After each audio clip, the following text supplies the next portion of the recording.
Are you struggling to programmatically redirect to a URL in your React application? If so, you're not alone. Today, we're diving into how to solve this common issue with react-router-redux. I totally understand how frustrating it can be when your URL changes, but your app doesn't respond as expected. It feels like you're stuck in a loop, right? You're definitely not the only one facing this challenge.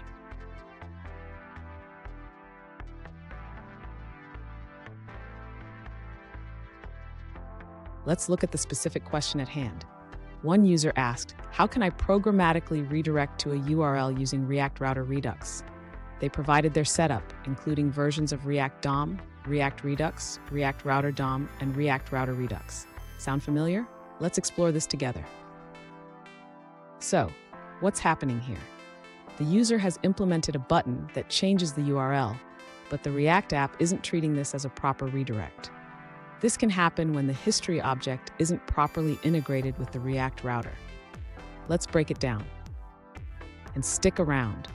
At the end of this video, I'll share a crucial tip that will help you manage your routing more effectively in React. To programmatically redirect within a React application using react-router-redux, the user should first ensure they are using the correct history object. Instead of creating a new history instance, they should use the history object provided by the router. Next, the user should wrap their component with the with-router higher-order component.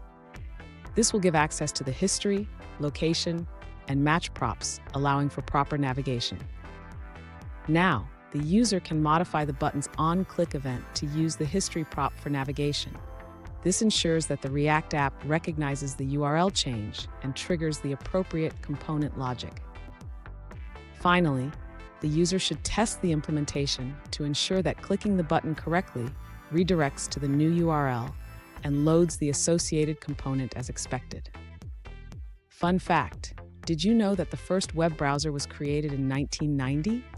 It was called World Wide Web, and it didn't even support images. We've come a long way since then. Now let's look at the answers provided by other users.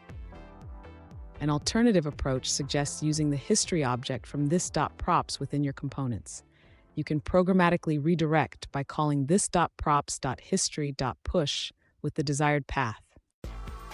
This method allows you to change the URL and ensures that the React app navigates to the correct component as intended. Here's the tip I promised. Always ensure that your routing logic is tightly integrated with your Redux store. This will save you from many headaches down the line. And there you have it. You should now be able to programmatically redirect in your React app without any issues. If you found this video helpful, please hit that subscribe button for more tips and tricks.